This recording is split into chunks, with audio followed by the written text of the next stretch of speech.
वह फिर झील के किनारे उपदेश देने लगा और ऐसी बड़ी भीड़ उसके पास इकट्ठी हो गई कि वह झील में एक नाव पर चढ़कर बैठ गया और सारी भीड़ भूमि पर झील के किनारे खड़ी रही।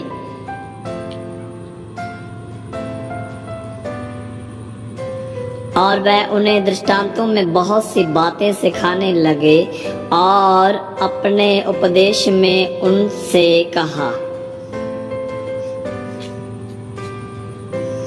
सुनो, देखो, एक बोने वाला बीज बोने के लिए निकला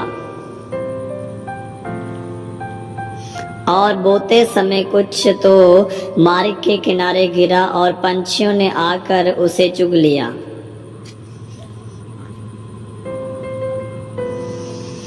और कुछ पथरीली भूमि पर गिरा जहां उसको बहुत मिट्टी ना मिली और गहरी मिट्टी ना मिलने के कारण जल्द उग आया।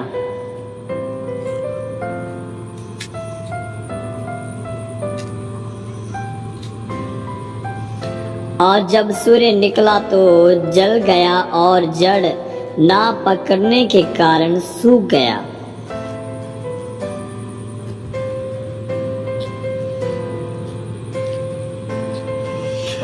और कुछ तो झाड़ियों में गिरा और झाड़ियों ने बढ़कर उन्हें दबा लिया और वह फल ना लाया।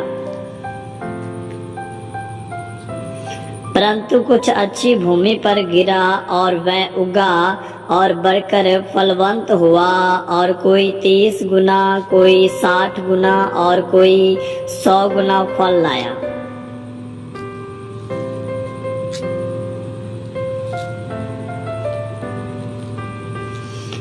और उसने कहा, जिसके पास सुनने के लिए कान हो वह सुन ले।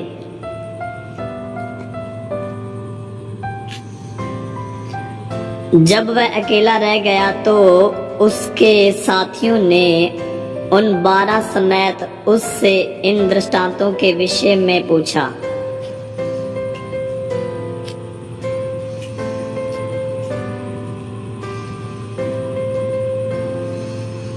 उसने उनसे कहा, तुमको तो परमेश्वर के राज्य के भेद की समझ दी गई है, परंतु बाहर वालों के लिए सब बातें दृष्टांतों में होती हैं, इसलिए कि वह देखते हुए देखें और उन्हें सुझाई ना पड़े, और सुनते हुए सुने भी और ना समझे, ऐसा ना हो कि वह फिरें और क्षमा किए जाएं। फिर उसने उनसे कहा, क्या तुम ये दृष्टांत नहीं समझते? तो फिर और सब दृष्टांतों को क्यों कर समझोगे? बोने वाला वचन बोता है। जो मार्ग के किनारे के हैं, जहां वचन बोया जाता है, ये वह हैं कि जब उन्होंने सुना तो शैतान तुरंत आकर वचन को जो उनमें बोया गया था उठा ले जाता है।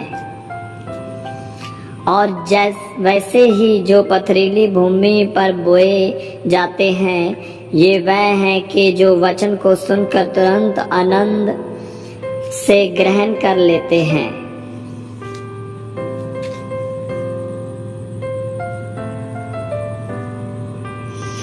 परंतु अपने भीतर जड़ न रखने के कारण वह थोड़े ही दिनों के लिए रहते हैं। इसके बाद जब वचन के कारण उन पर क्लेश या उपद्रव होता है तो वह तुरंत ठोकर खाते हैं।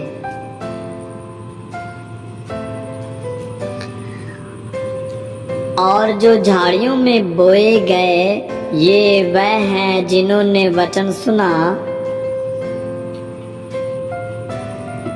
और संसार की चिंता और धन का धोखा और बहुत वस्तुओं का लोभ उनमें समाकर वचन को दबा देता है और वह निष्फल रह जाता है।